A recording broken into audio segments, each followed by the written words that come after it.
rich in history and tradition. What comes to mind when you hear the word Porsche? Many would point to the company's founder, Dr. Ferdinand Porsche, an engineer famous for designing the VW Beetle and Type 64, a forerunner to the Porsche automobile.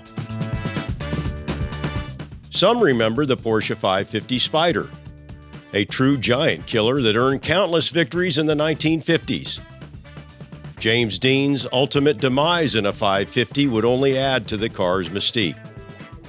Immortalized by Steve McQueen's movie Le Mans, many salute the awesome Porsche 917 as the ultimate chapter in Porsche's history. But regardless of which Porsche comes to mind, it's clear that at the heart of this family name is one true purpose: racing.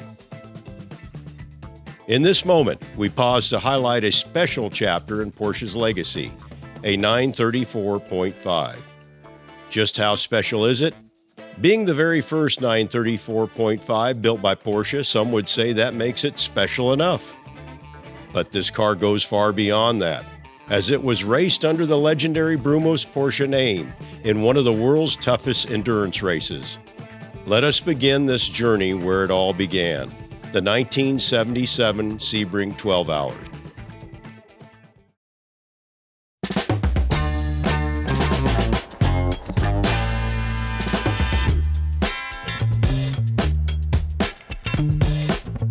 My name is Jim Busby.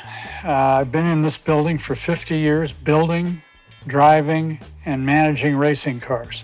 And the car that's behind me here is the one that was flown to Sebring for me to race in the 77 12 Hours of Sebring. Big race. And the car wouldn't be here in our workshops today if it wasn't for David Pyle, the owner of the 934.5. And that's not a 935. Many will think it is, but you'll notice that it doesn't have the sloping front fenders, which would be a picture of a 935.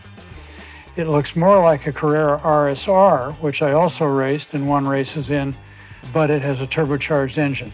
There's one thing that's remarkable about this car amongst all of the Brumos cars, and there were many. Many will remember the ones that won the Daytona 24-hour. They'll remember Hurley Haywood being quick in them, Peter Gregg winning races, Jim Busby winning 6 races in 1 year, all in the Brumos colors. This one is the only one that, because of time constraints and racing at Sebring, never had the blue and red stripes down the side. This is the only car. And yet it was a true Brumos car. It was shipped by Porsche, flown by Porsche to Miami. That car has made its rounds. It left me and went on to Monty Shelton. From there, I don't know where it went, but I know it went through lots of different iterations. It wound up with a gentleman in New Orleans who did a beautiful 100-point restoration on this car. It's pretty remarkable.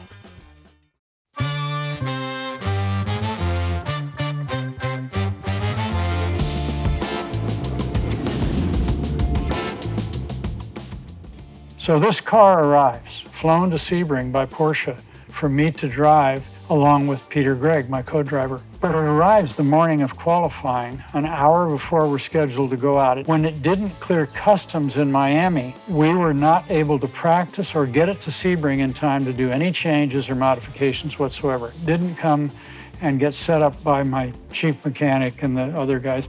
Peter Gregg comes over to me and he says, well, what do you want to do, Buzz? And I said, well, we're going to put some stickers on the car and make it look like a Brumos car. Jack Atkinson, who worked for Peter at the time, had brought down a hood from one of Peter's cars, actually an RSR, that was painted in the blue and red stripes that you see here behind me. And they put it on the car so it looked like a Brumos car because there was no ID on the car whatsoever. And so I walk up to the car and Peter walks up to the car at the same time. We look at each other. He says, my name goes first. I said, no, it doesn't. Well, flip you for it. So I flipped him and he won. So it says Gregg Busby, not Busby Gregg on the door. And that's the way our car raced.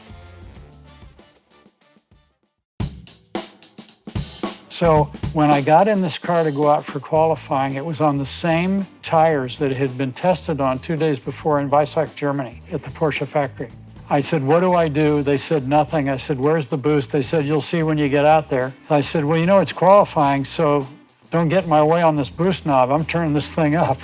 And they said, well, don't go too high. We got a 12-hour race to run. I said, don't worry, I know this. I took off out of the pits and the thing was really, really fast. So I did a warm-up lap, got the tires warmed up, got the pressures up in them, and I thought, okay, here we go. Track was clear in front of me. I think I'm off on a qualifier. This is it. As I turn into the hairpin, on the boost, humping, on the brakes, barely stopping, I look over and I can't see the corner because the Lufthansa air freight sticker is in the corner of the windshield.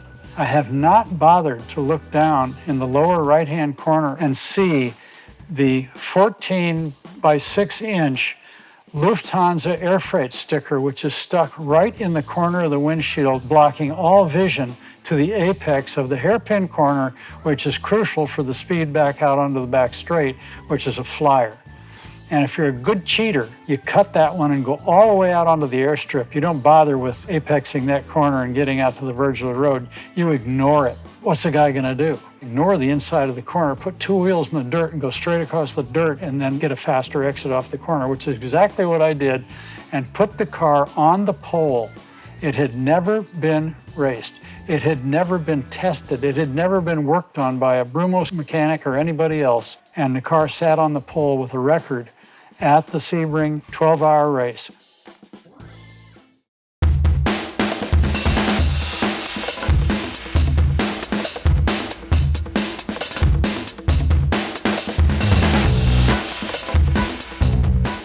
The rest of the entire time I was in the car, I did 2 stints flat out with the boost turned all the way up. That'll tell you the reliability of this car, knowing that it's the first of them. This is the very first 934.5 ever built, specially brought in by Joe Hoppen for Peter and I to run at Sebring, and then I would go on for the rest of the season.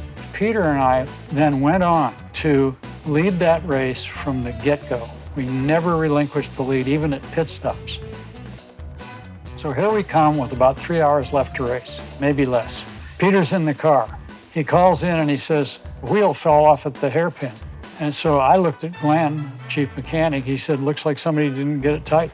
We had been leading the race the previous year in the RSR Carrera and had a wheel fall off. The same wheel at the same corner. Talk about ironic. So rather than panic, Peter limps back, as a good soldier would, gets it in the pit lane, less a wheel. It goes up on the air jacks, we put a wheel on it, tighten it up.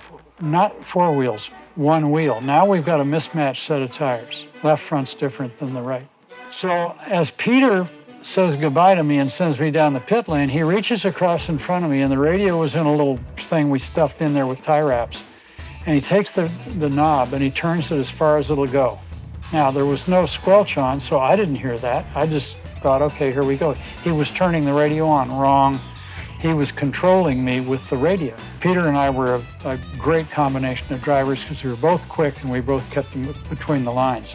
Peter was a soft-spoken Harvard graduate who never used profanity and never raised his voice. As I got to the end of the pit lane, I hear, with profanities included, Buzz, you can do this, go get him. You'll get us back up to the front. Peter, the entire time, he's screaming at the top of his lungs through the radio into my ears, which is excruciatingly painful. And I'm going, no, knock it off. That hurts my ears. I'm out there humping as hard as I can, and I'm passing cars right and left, but I'm a couple of laps down. So it doesn't matter. I pass them again. I'm still only trying to get back to their back bumper. And my ears are ringing, not from the engine and not from the racing, but from Peter Gregg yelling at me over the radio, saying, go get him, Buzz. That guy's slow. Get him. You can get him into 3. Get him into 4. Get the draft. I'm getting instructions. Might as well have been at the Bob Bondurant School of High Performance Driving, and I'm racing for the lead. I was getting on with it as best I could. If he needed to get somebody to get on with it better, he needed to change drivers. Every now and then I'd stick in a shut up or something like that, and it didn't work. A guy named Dave Cowart had bought my old Carrera RSR, the Brumos car. Lo and behold, on the very last lap, I come up on him and he's holding me up. So what's the guy gonna do? I have to move him out of the way. So I punt him off, coming under the bridge up towards start-finish line, get a position on him, and then hope that he doesn't kill me after the race. I end up in this very car, finishing 3rd after going down a couple of laps as a result of losing a wheel.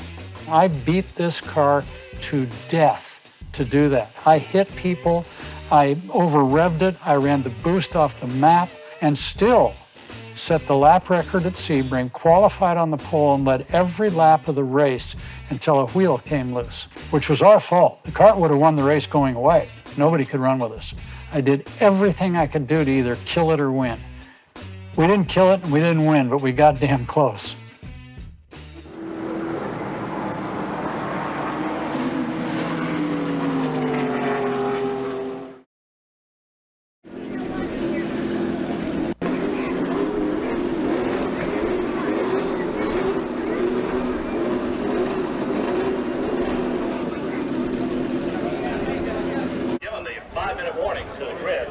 We'd like for everyone to please clear the race. So let's get off that grid. These race cars are a little touchy and sometimes they jump cars of spectators.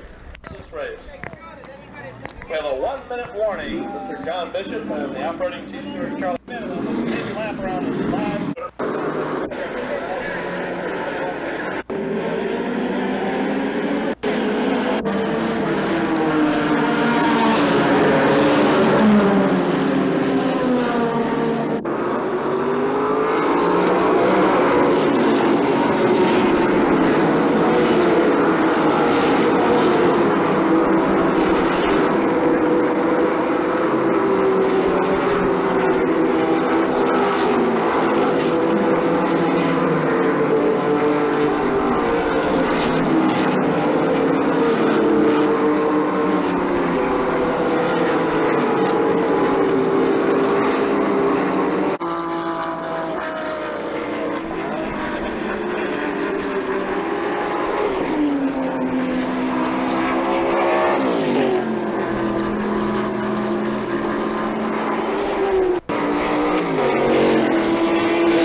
Busby, Peter Gregg and Bill Busby.